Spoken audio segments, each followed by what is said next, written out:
So I just came across a tweet from Mark Levin. You know Mark Levin. He's this phony conservative who was originally never Trump, said he would never vote for Donald Trump. Donald Trump is a fake conservative. Anyone who follows Donald Trump, supports Donald Trump, is no conservative. Well, as soon as Mark Levin started losing audience for attacking Donald Trump way back in, I guess it was 2016, certainly by 2017, he completely changed his tune. He saw he was losing audience, therefore losing money. So ever since then, he has been kissing Trump's ass. So, you know, Mark Levin, he's got a show on Fox News on Sunday, I believe. I'm Mark Levin. I'm Mr. Constitution. I'm the world's greatest conservative. Watch my show on Sunday. Life, Liberty, and Levin.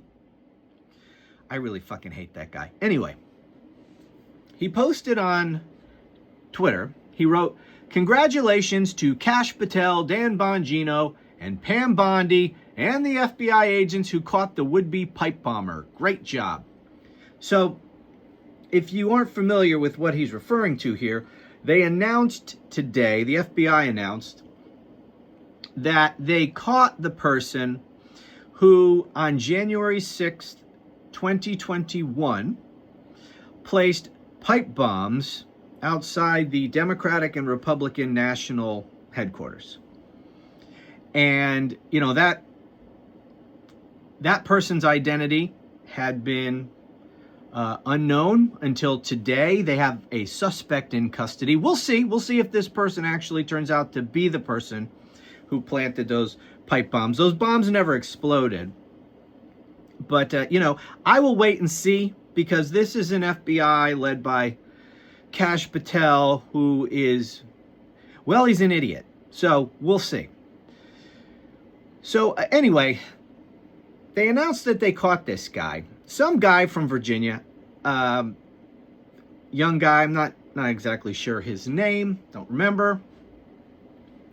And, oh, by the way, The Blaze, Glenn Beck's publication, yes, Glenn Beck is still alive, and from what I can tell, as batshit crazy as ever. Anyway, they named in a breaking news story that they hyped up all over social media like a few weeks ago, maybe a month ago.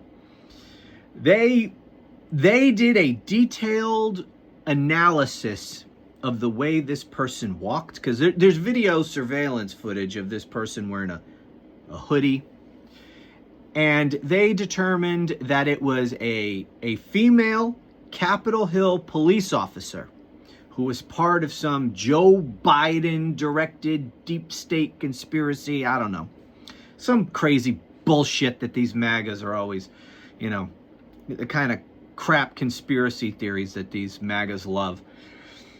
Anyway, I hope she sues the shit out of Glenn Beck and The Blaze for defamation. She certainly deserves it. I can't even imagine the death threats and everything else that this woman must have gotten. Anyway, I hope she sues the crap out of him. So anyway, back to Mark Levin, who wrote, "Congratulations to Kash Patel, Dan Bongino, and Pam Bondi.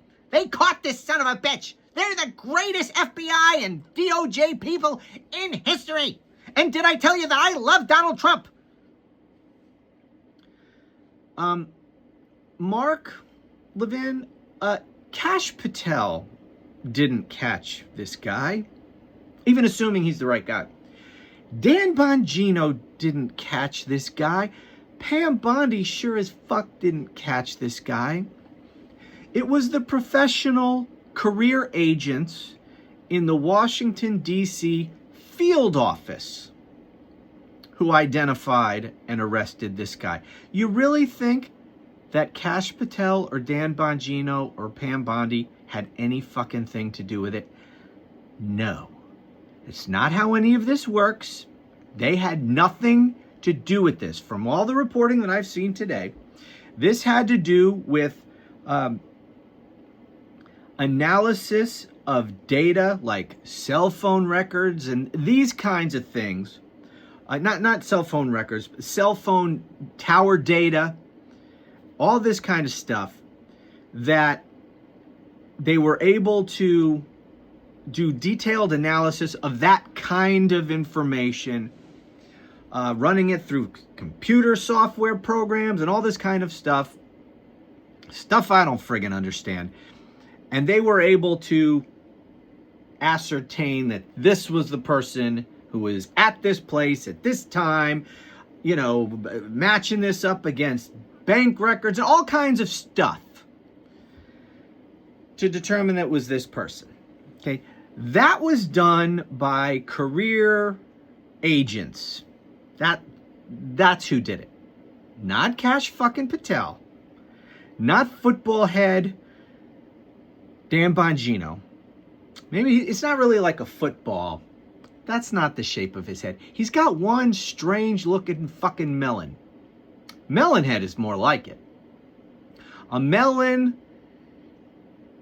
that had been, you know, dropped from a second story window and got all but didn't split open completely, but it's all fucked up and mangled. That's, you know, mangled melon head Dan fucking Bongino and Pam Bondi. None of them did anything except get notified and then run out in front of the cameras. And by the way, when they did go and run out in front of the cameras, they had to say that we're the greatest, and the reason it hasn't been solved up until now is because Joe Biden sucks or something. They blamed it on the Biden administration. They can't even just like pat themselves on the back, even though they had nothing to do with it. They can't just pat themselves on the back. They have to like take shots at the Biden administration. All of it is so stupid. They deserve no credit, and the Biden administration deserves no blame.